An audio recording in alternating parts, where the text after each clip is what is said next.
Welcome to America F1 as we recap the 2025 Austrian Grand Prix. Another McLaren 1-2, but this time it's Lando Norris as the 1. On the other 3 occasions where McLaren had a 1-2 this year, it was always Oscar Piastri as the 1. Now, Charles Leclerc also rounded out the podium, finishing in 3rd.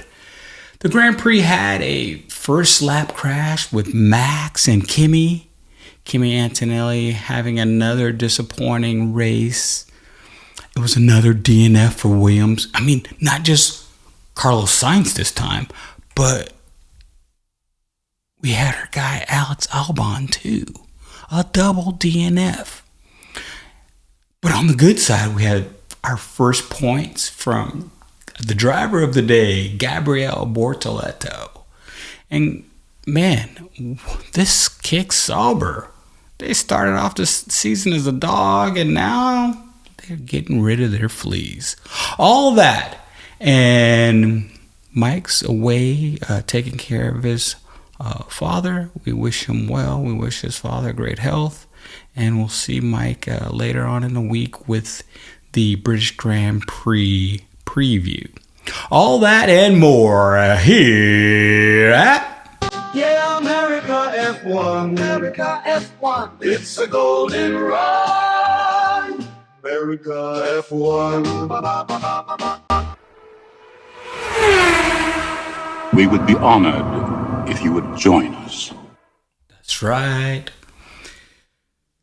Hey, let's start out with a new segment that we're going to be doing for the rest of the season and probably on beyond into the future. The thrill of victory and the agony of defeat. If you remember Wide World of Sports from the yesteryears in the 70s and early 80s, it was part of my childhood, and I always loved that saying, the thrill of victory and the agony of defeat. So we're going to bring it back. That's right.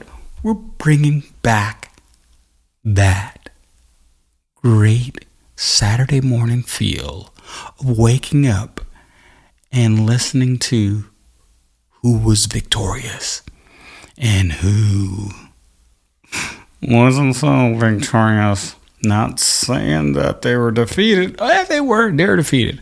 Lando Norris, 7th win of his career and 3rd of this season, puts him 15 points behind Oscar Piastri. Now, what would have happened if he would have brought the car home in Canada, man?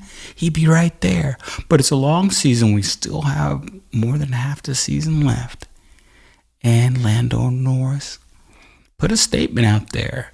The first couple laps, Oscar was right there. I mean, it was back and forth, and Oscar was in the lead for a little bit, and then Lando came back on a switch back, and then it was pretty thrilling, It was actually, finally, we got some really good racing. Sometimes Oscar, it was a little close. It was a little close. Looked like he was trying to run him off a little bit, but they kept it as clean as possible. I know Stella had to be in his seat going, oh, please don't crash, don't take out the 1-2, because they were so far ahead of everybody else.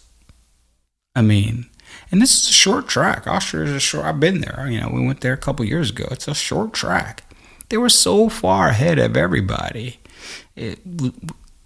Once Max was out, you knew it was going to be between Oscar and Lando, right? And also making his first appearance in Q3, and then also his first points in Formula One impressive rookie, Gabriel Bortoleto. He looked great. I mean, wow. If it wasn't for the first lap incident, and then because of that, the safety car, so you shorten the amount of laps. Instead of 70, it's like 60. I think they did too. So it was like 68. and then had to do the restart and everything. He would have caught Fernando. He'd have caught Fernando, and he probably would have caught Liam Lawson because he had fresher tires, and that Sauber looked pretty racy. And they're both, Liam Lawson and Fernando Alonso were on one stop, so I think he would have caught them if they just had a little bit more time. Also, the Sauber team, let's get them on the victory lap. In the beginning of the season, that car, first of all, it's ugly. Let's get real. That color, that Hulk green color, lime green, neon green, whatever you want to call it. I'm sure when Audi comes along, they're getting rid of that. You have to. That has to go. No one's going to be caught with a lime green shirt unless they're like bike racing or something. Unless they're out for a bike ride, right? The bikers wear lime green because you want everyone to see you on the road. But no one's trying to wear that out and let somebody see you in lime green. Come on. Kick, Sauber, kick, Sauber, kick, Sauber. But anyway, it was double points for the first time this year. Nico Hülkenberg came back and he scored points. He was in 9th place. And so, kick Sauber, that puts them only 2 points behind Aston Martin and only 3 points behind Haas. Who would have thunk? Now, the agony of defeat. My guy, poor Yuki.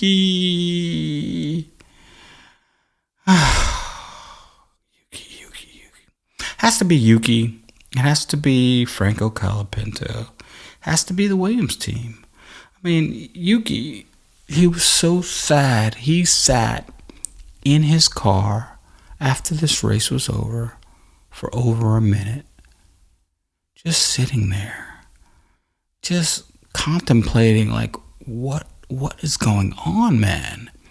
He has totally no answers. If you watch the interview with Yuki, I feel this is such an energetic baby Godzilla, and now he's a shell of himself. His passes are looking clunky. He hit Bortoleto, the other pass he did earlier. He's not looking good at all in that car. I hate to say it. He's looking better than Liam Lawson did, but barely. But I think it's 4 races in a row that, he's not doing well in qualifying. I think that was probably the worst race of his career and the worst race a Red Bull second driver has had in quite some time. He finished 20th. He had a 10-second penalty. He looked bad. And we all know how much I like Yuki, but he looks like he doesn't have any confidence. The joy is gone. And even in the interviews, he's like, he can't explain it. And it's not Yuki. It's that damn car. We all know it. All these guys can't be that bad. It's the car. And if it wasn't for Max, they would be near the bottom. Who would be their drivers? And even Max is wanting out, and we'll have to talk a little bit more about that. But it's sad to see Yuki this way. It's painful. Of course, if Mike was here, he'd say, well, he's not that good a driver, so this is what he would expect. But anyway, let's move on. Franco Colapinto, my guy. He's only looked marginally better than Jack Doohan. He ran Oscar off the road because he didn't see him when Oscar's lapping him. He's not getting out of the way because he's racing for, 13th, 14th place.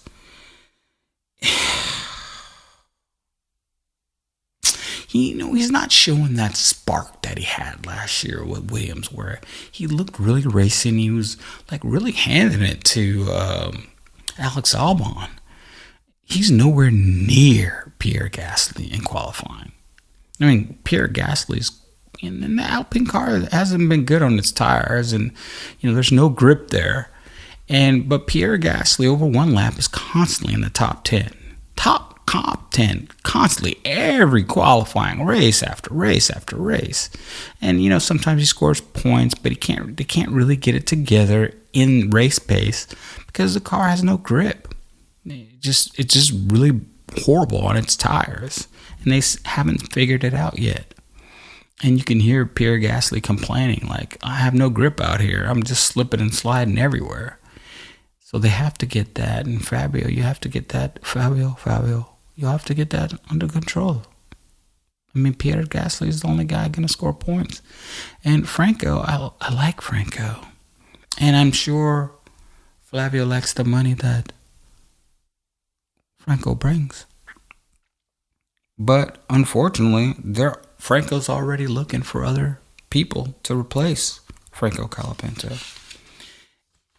Rumors are Paul Aaron might get a shot this year if Franco keeps up this non-scoring, bad qualifying, and just looking really clunky and uncomfortable in the car. It could be the car, but if Gasly's constantly in the top 10 in qualifying, I mean, at least Franco should be 11th, 12th, maybe, right? 13th. I mean, most of the time, right? And at least scoring a point or two sometimes.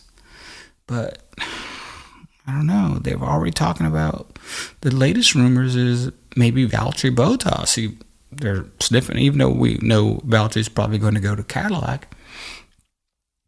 They're offering Valtteri a contract at Alpine. And then there's also rumors that if for some reason Max goes to Aston Martin, that Fernando Alonso might come over to Alpine. Because remember, they've worked together before, Fabio and Alonso. So they know each other.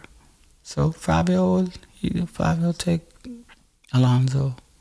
And I think, actually, a Bottas Gasly combination will be pretty strong. I mean, I think whoever Valtteri goes, it's going to be a decent team. Valtteri's a good driver. He shouldn't have been out this year, to be honest, and that's just my opinion. Williams, another double DNF.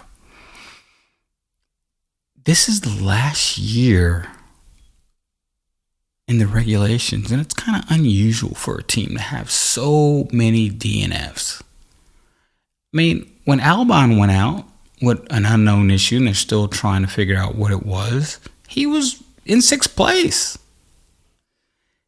And Carlos, he never even got to start the damn race. He's out. He had a brake issue. The rear brakes were on fire. It looked like they were locking while he was going to do the, exploratory lap. And they couldn't even get off when they're going out to do the first lap. He couldn't even get off the block. They had to restart it, and he had to go into the pits.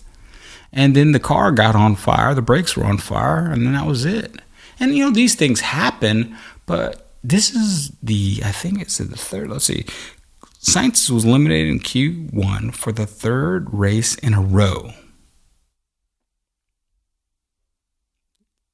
You don't see any of these memes or any of these news outlets trying to compare Sainz to Hamilton anymore, do you?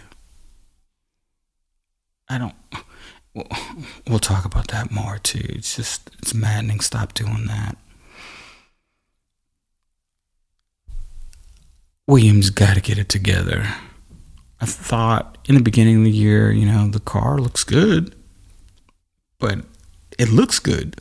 But if you can't finish a race, and if you're always DNFing for different reasons, there's a lot of gremlins going on in that car, and they really got to get down to it because they always have good pit stops.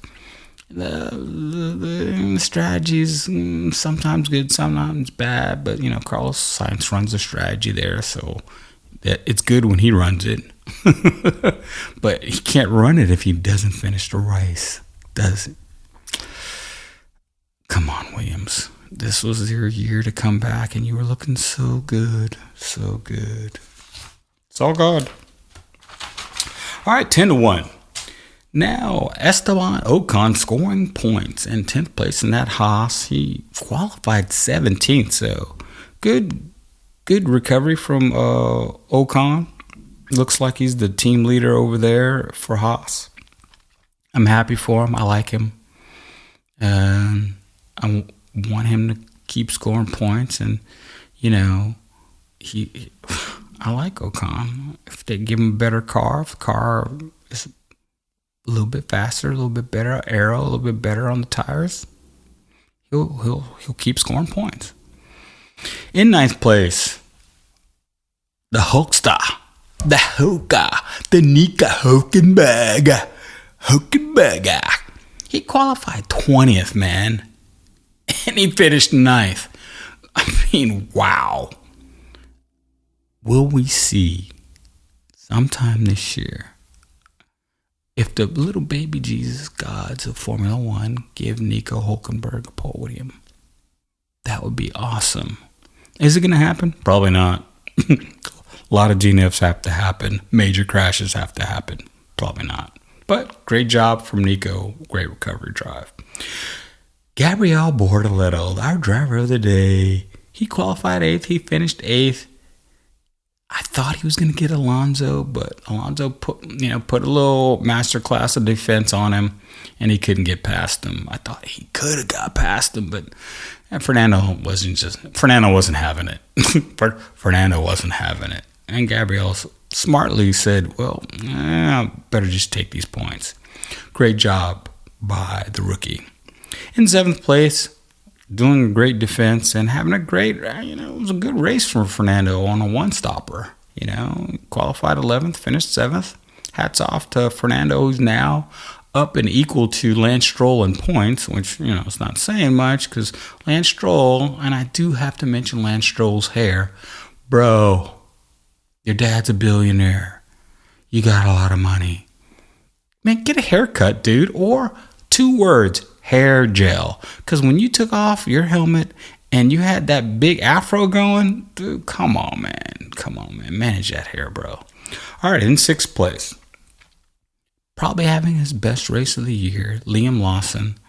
And he qualified 6th, finished 6th, was quite talkative, was quite happy, the happiest I've seen him all year. And it just goes to show you that a change of scenery sometimes can make a world of difference.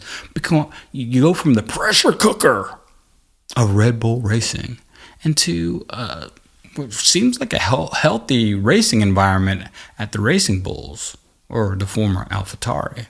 I mean, Yuki did well there. Lawson's doing well there now.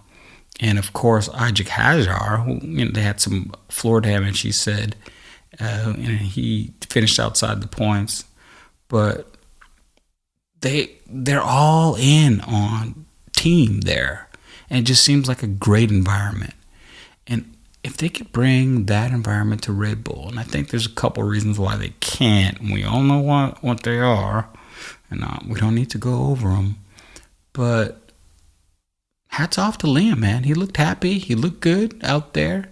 And that pass that Hamilton did on him was the pass of the day. I don't know if you've seen it because Liam tried to squeeze him and Hamilton wasn't having it. And hats off to Liam for not crashing into Hamilton because I think in previous races he probably would have crashed into him. But it was good hard racing and Hamilton made a hell of a pass. Put it right up there so you guys can watch it. In 5th place, because when it's hot, the Mercedes doesn't do that well. They're just a cold weather team. And George even says it. He goes, I wish the championship was all in the winter. If it was in the winter, I'd be world champion. But, they just don't do well in the heat. They have a huge degradation in the tires. And for a time in that first lap, he was ahead of Hamilton for a bit, and then Lewis had more grip on the outside and passed him. But for a second or two, they were quite racy, and then, they just settled in, and they settled into fifth, and, he was pretty much probably mid-race, he was just alone, doing his own race in fifth place, and, Lawson wasn't going to catch him, and he wasn't going to catch Hamilton in fourth, and, that's with Kimi going out, they went backwards. Ferrari passed them in the points. I think they're 2 points ahead of Mercedes now because they had Ferrari scoring fourth and third in this race. And I think it's going to go down to, I think Ferrari will get them because I think Mercedes is 100% focused on the 2026 car and the new regulations. And I think if I were Ferrari, I'd probably go that way too. There's no need to keep developing this car anymore. It is what it is. They probably got a couple more pieces they want to develop because they want to do well for Lewis at the British Grand Prix. Hasn't scored a podium in a regular race, not a sprint race for Ferrari. I think it's one of his longest dearths without a podium in his career. Again, but we'll talk more about that. And let's move on to Lewis Hamilton, who scored in fourth place, came in fourth place. He qualified fourth. There was this controversy of people because in this race, there was a time where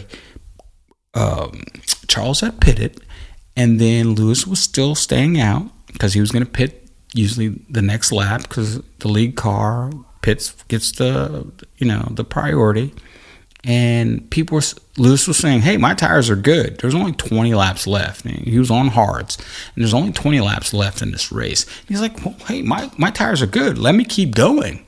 And they're like, you must pit now. And he's like, let me keep going. No, you, Lewis, pit now. And he's like, why? Pit now, pit now. And so he pits.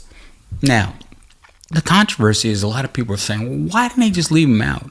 Because he would have finished ahead. If he would have stayed out, would he have finished ahead of Charles? I don't know. Maybe, most likely, because, it was hard because it was 2 laps less, and it was hard for Bortoleto to pass Alonso, and maybe it would have been hard for Leclerc to pass Hamilton. But my thing is why do that? Like, you're going to be third and fourth. You guys aren't catching the McLarens, so just settle in and be happy with fourth. Because it's the second time Lewis has finished fourth this season, and he looked good. He's closing the gap to Charles. He's still, he said he could have pipped him in qualifying, but he made a couple mini errors in the third section in qualifying.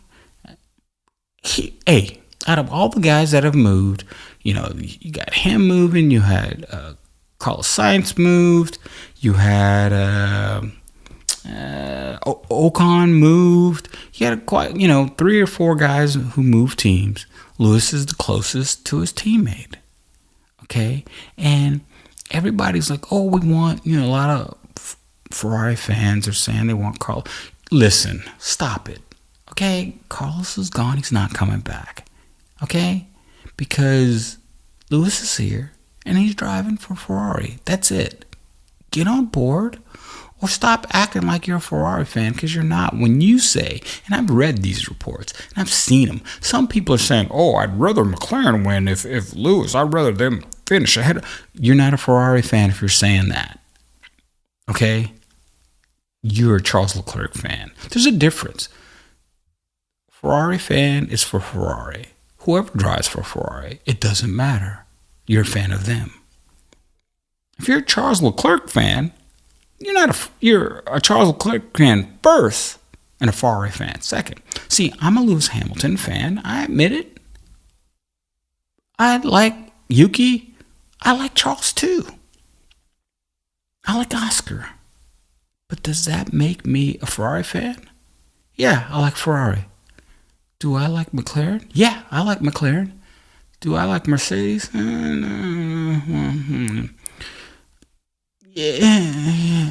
I George, yeah, a little bit. Not as much as when Lewis was there, a little bit. But hell, I even like Alpine. Why do I like Alpine? They make some fire merch. They do. Anyway, Lewis had a good race. The only way he's going to beat Charles in that race is if they would have left him out, and that wouldn't have been fair to Charles. Okay? Charles was better in qualifying, had a better race pace than Lewis did, and he deserved to be on the podium. And I don't think, and that's what they did at Mercedes. They would do this stupid thing with George where Lewis would qualify ahead of him, be dominating the race, and then all of a sudden they'd give George some treatment just to get him ahead of Lewis, because that's all he was caring about, is beating Lewis. And I thought that's BS way. If the places are going to be the same, if it's going to be 1 and 2, what are you doing trying to get your other driver ahead of the other driver who had a better weekend? Just let them finish where they finished. If you are going to finish ahead, it better be your 4th and 3rd and you can get 2nd and 1st, or your 4th and 3rd and you can get 2nd by doing it. If all you can do is get ahead of your teammate, I don't think that's fair. I don't care if it's Ferrari, Mercedes, McLaren, I don't care who it is. Do your stuff or do your driving and prove your worth on the track. Don't rely on scheming, we're going to do a one stop and all that to get ahead of your teammate so you can finish ahead of your teammate. But you both, team-wise, finish in the same spots. That's wrong. And I'm saying it. It's wrong. Charles Leclerc qualified in 2nd, finished 3rd. He was never going to beat the McLarens. He kind of was in his own race, and he even said it. Car's a little bit better. We've been bringing some upgrades. Things are starting to work out, but we're not in McLaren's league, and no one is. No one's in McLaren's league. So let's just cement 2nd place. Start looking for 2026 for Ferrari. That's what I would do. And people were making all this big deal about Fred Vasseur missing the weekend. And the reason why he missed the weekend is because his mom died. Now, how do you feel? All you people out there who are, bashing Ferrari and bashing Fred, or bashing Ferrari for, putting pressure on Fred or whatever's going on over there. The reason why he missed the weekend is because he had a death in the family.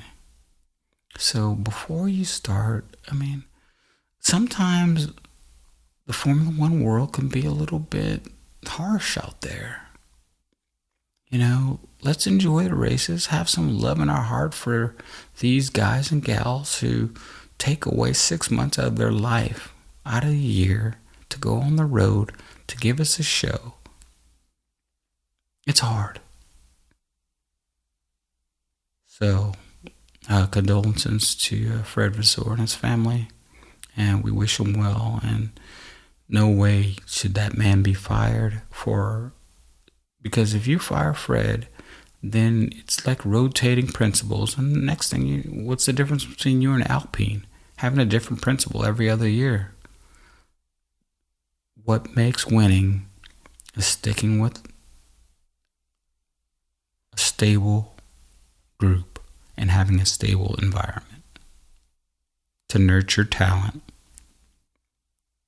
And also, you have to bring in, and I know people aren't going to like what I say, but when Ferrari was on top, it had more of an international group there. It wasn't all Italian, okay?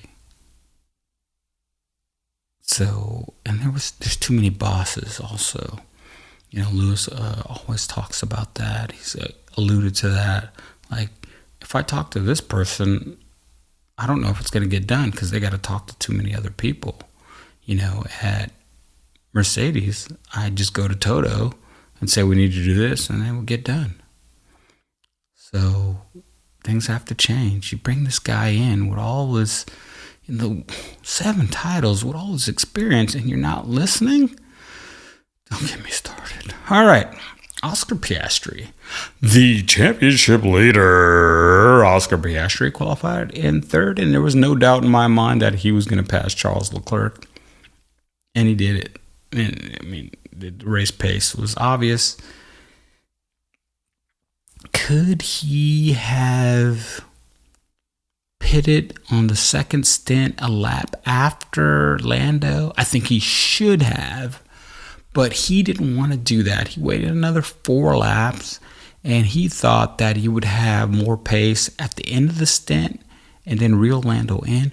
But if you notice, because he said he did that before, and it was painstaking to be in the wash behind Lando a lot. That's what he said.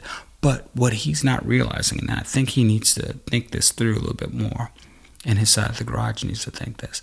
When he's pressuring Lando, if you notice, Lando had a couple offs. Now, just think if he would have came in a lap after Lando on the second stint, and Lando had that off, then Oscar Piastri would have won the race. Now, Lando did well under pressure in the first stint. But remember, it's a whole race, and what people are saying, and you see it all the time, is Lando's concentration over a whole race, not a half race, not a first stint, over the whole race sometimes can be questionable.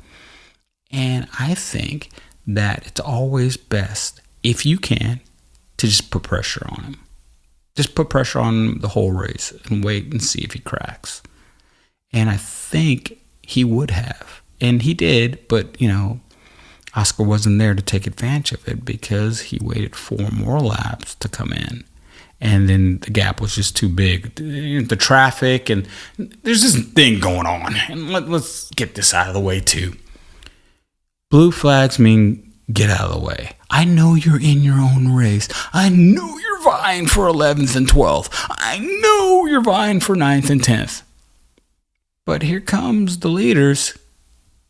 Get out of the way, man. I know you don't want to be lapped. I know it's embarrassing. I get it.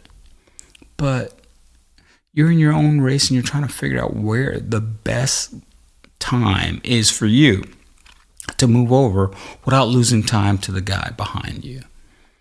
I get that. I wonder, would you think, put it in the comments down below.